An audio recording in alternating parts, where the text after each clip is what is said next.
Hello and welcome to this free mandolin lesson on how to play Bill Monroe's Evening Prayer Blues. This is a great sort of slow bluegrass tune, and hopefully after the next sort of 10-12 minutes or so we'll have a tune that sounds a bit like this.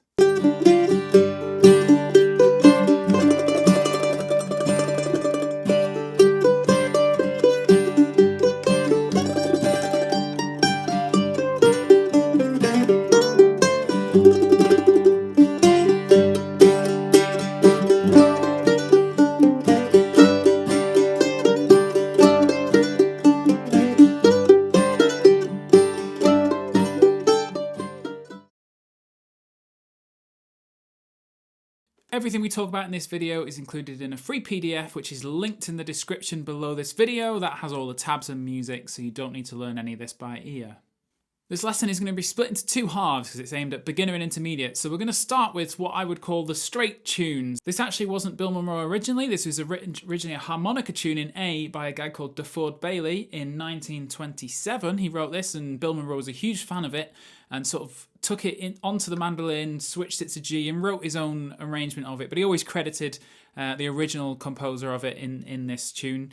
And there's also a specific video I have used for this track, and I've linked that below. So it's a version of Bill Monroe playing it, because modern variations sometimes add bars and add beats here and there.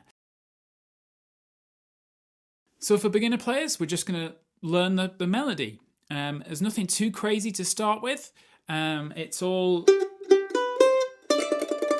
all in first position. There's a 3-2 bar, which is nothing to worry about. It's just adding 2 extra beats, which doesn't throw you off at all. So just focus on playing the notes as written. So let's start with the A part. I'm going to bring my bandmate in for any accompaniment for this lesson. She's called Jay. She's going to play guitar for us. So we'll just play through the A part. Watch out for that tremolo. You don't have to tremolo it while you learn it. We'll keep this nice and slow. The hardest phrase is probably going to the 3-6-1, but make sure you just pause this, give it a go yourself, and come back and play with us. Here we go, A part.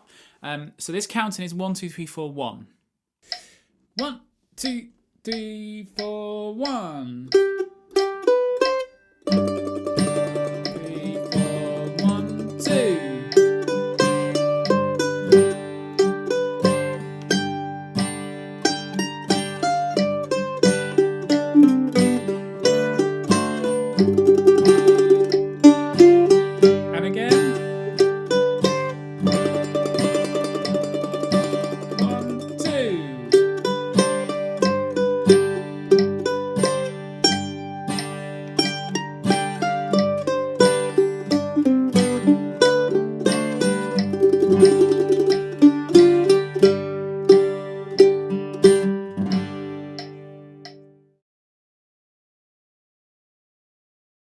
And next we have the B part, which again is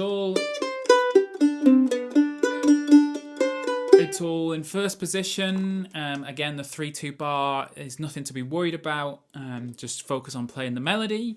No extracurricular skills on this one. Just focus on playing that melody. There is no repeat in this, so this is just one B part. And this, well, bring Jay back in. Have a quick pause, play through it yourself, and then play it with us. This will be after 4. 1, 2, 3, 4.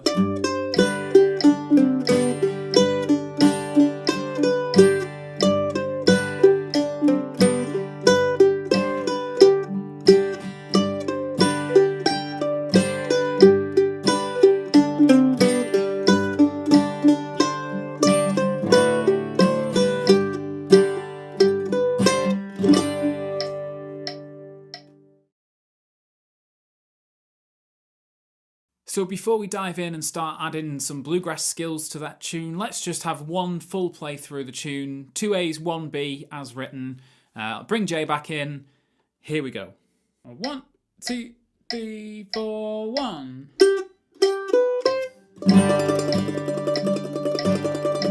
2.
So there's 4 techniques I'd like to show you or discuss that are not the definitive way of making things sound bluegrass. They're just 4 techniques that jump out of this tune when I worked out the Bill Monroe version of this.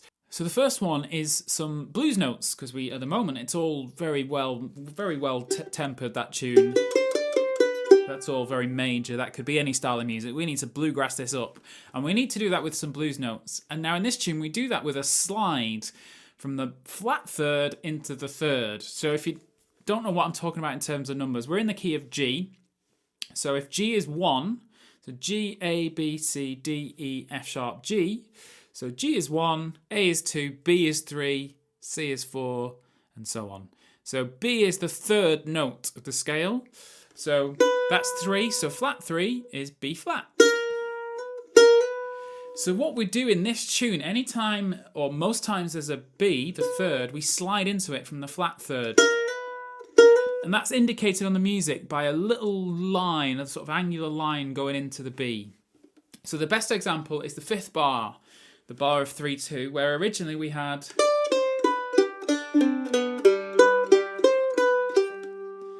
And every time you hit a B on that note, both in high and low octaves, you slide into it.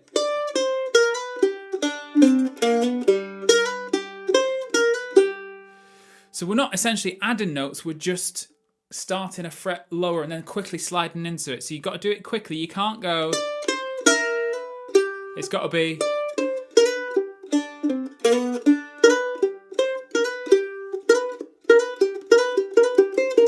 Very quick slides. The quicker you can do it, so you still hear the blues note, but you resolve it back to the third, the better it'll sound.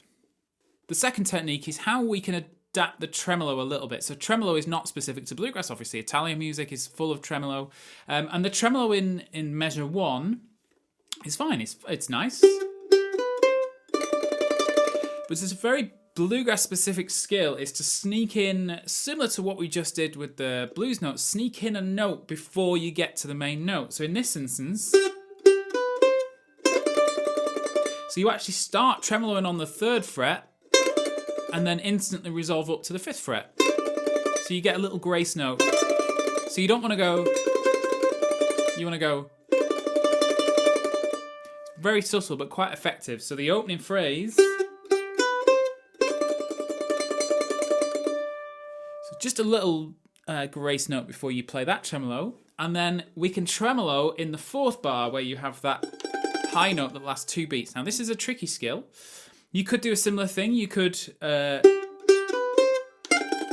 put in a grace note before that, but you can actually double stop this tremolo as Bill Monroe does. So you tremolo 2 strings, and I won't go into the full double stops, but our melody note is a G, and the current chord is a G, so we want one of the other 2 G arpeggio notes, which are B or D, and I've chosen D with this one, so I've got the 5th fret of the A string. So 3 and 5, so that phrase going into the 4th measure, and it's very quick.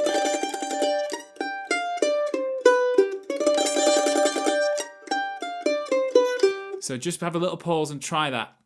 You don't have to do one or the other. You could just tremolo it or you could just double stop it. Still quite effective, but I will be tremoloing and double stopping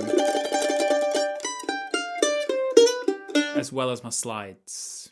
As the B part approaches, he starts to drone quite a lot of open strings, Monroe. And this is a very common technique. So we're in the key of G. So anytime the melody is on these higher strings, we have 2 strings down here that are in a G chord. If you play your normal G chord. So while you're playing your melody, you can be droning those strings.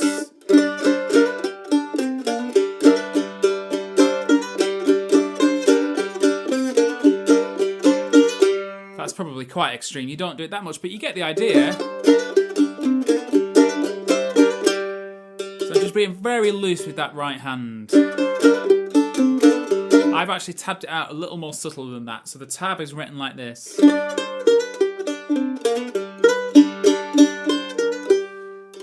Just keep it ringing out. It's a really effective technique in bluegrass tunes, especially in the key of G. And then our final technique is something that I don't necessarily use that often, but I wanted to tell you about it anyway because it's quite an important sound if you really want to go for the Bill Monroe sound. So he originally started playing in a 5-piece band, so banjo, fiddle, guitar, dobro, double bass, fiddle, singing, with this tiny little mandolin, which somehow has twice the amount of strings as a fiddle, but is half as loud. And that was before sort of modern pickups could be attached and we could sort of close mic individual instruments. So he had to be loud. He had to create his own volume on stage because they were just playing down one microphone. And it is much easier to get volume from a downstroke than it is an upstroke. So if you watch Monroe, especially on these slower tunes, he plays a lot of downstrokes. Because you can, first of all, you can attack the strings a lot more. And just that's how he played. It's very similar to Django Reinhardt. Django Reinhardt, the guitarist, he's all downstroke because he had to sort of be his own amplification in dance halls. So I have spent 18 years not doing that and playing down on the beat, up off the beat. So I find it kind of more natural to play that way. But if you wanted to give it a whole tune, he would do the whole tune down. Obviously you can't tremolo all down. Down, down, down, down, down, down, down.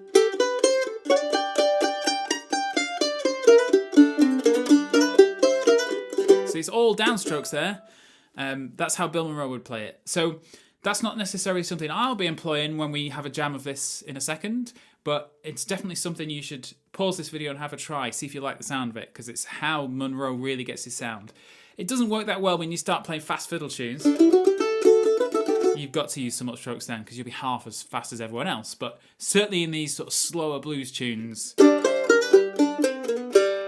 lots of downstrokes to really get that Monroe effect. So there's the 4 techniques. So some tremolo improvements, some downstrokes, some blues note slides, and some double stopping on the open strings. So I've got a full arrangement of that in the PDF. Time to bring our guitarist back in and let's have another jam of the tune. 2 A's, 1 B. Here we go. 1, 2, 3, 4, 1.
I hope you've enjoyed learning the tune, and I certainly hope you have taken a little inspiration from a couple of those bluegrass techniques. That I'd say the most important one is this little slide blues notes. They make a huge difference into sort of taking a well-behaved tune into that gritty bluegrass sound that we so love.